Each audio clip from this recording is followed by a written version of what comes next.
Travis Jackson, and Blake Treadwell, who's a converted defensive tackle, has really been pushing him at that spot. So I'll be excited to see how these guys play in front of the fans today. You're right. You know, it's hard to replace a two-time All-American like Greg Jones and Eric Gordon, who combined for 95 career starts together. But the coaches tell me it's been a great spring from the likes of Danico Allen, who was best known for this block punt against Purdue last year. Here you go right here. You can take a look at it. Also, Max Bulla, who's the third-generation Michigan State football player, has been playing very well at linebacker. The coaches are very excited about this inexperienced young group, but they have really turned some heads this spring. Oh, yeah. Look at Selleck there. He's one of the best tight ends that Michigan State's had. He had a little injury last year. He's battled back from the shoulder injury, and he's shown the coaches some things here in the spring. Nice grab. You know, I did see a bunch of young receivers that were struggling a little bit because they were experiencing 8, 9 men in the box, so you would see those one-on-one matchups on the outside, and they just couldn't hold on to the ball. But as Coach D has said this week, they're not trying to give up on these kids just yet. If you can remember back 4 years ago, I remember Keyshawn Martin dropping balls and fumbling against Ohio State in big games here at Spartan Stadium, and wouldn't we love to have him this year? So it's a learning curve for these guys, and I think you got to be patient. But we do have a great receiving tight end by the name of Deion Sims that we can always go to. That's somebody that I think this team needs to kind of build around as far as an identity is concerned outside of number 24, Le'Veon Bell. I'm shocked. I think that'd be my biggest surprise would be Wisconsin, not being able to run the ball. I don't care who's playing quarterback. Shouldn't they always be able to run the ball? Yeah, with that huge offensive line and a Heisman trophy. What did he finish? Second in the Heisman voting? He was in New York. He was up there, yeah, Monty Ball. Monte now. Monte, yeah, excuse me. Sorry about that, Monte. Yeah, not being able to run the ball as they could last year. You know, they've had some issues firing an offensive line coach in the second week. That signals a big turmoil, a lot of stuff going on in Madison. So we'll be anxious to get down there in a couple of weeks, too, to see them. To reach their potential within a game, I mean, you talk about that Eastern Michigan game, the outcome should have been a little different than it was. True. And on the sidelines, from my perspective, it is pretty flat. It's been flat. For the first game against Boise State, there was a lot of guys hyped. It was their first time being able to hit someone besides themselves since last season. So you're expecting that nighttime game.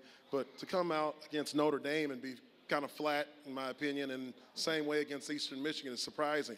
So I think that the coaches are going to work on that and try to develop someone to step out there and be that leader that they need to take them into the Big Ten season. Real fast, Jason, who are the top candidates to take that job, take that spot? Are they the captains or someone else? I would say on defense, you have the captain, Chris Norman, who's pretty good, but, you know, you can't forget about Max Bulla. He's a guy who I could think is going to affect both sides of the ball.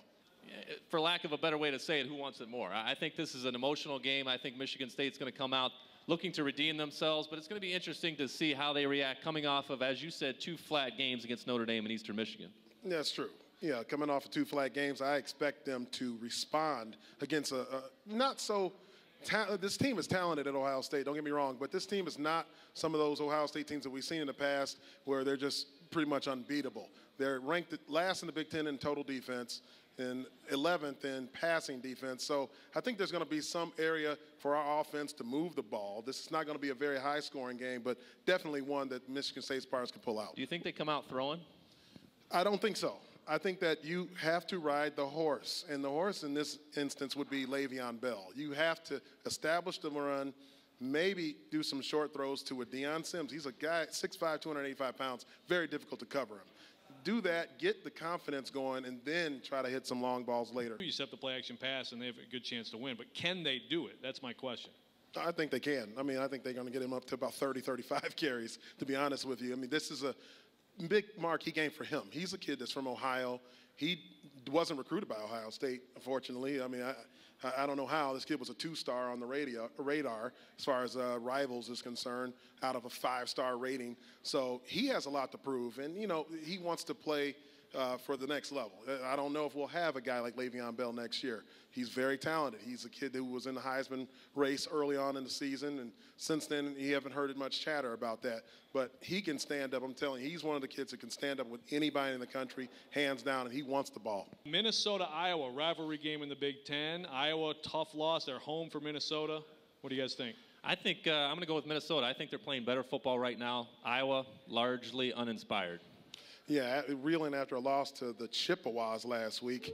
In It's Iowa going to be City. tough. In Iowa City, Dan Eno, shout out to him.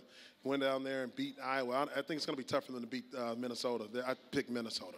Michigan State, Ohio State. Jason, start with you. Winner and score. Michigan State 17, Ohio State 13.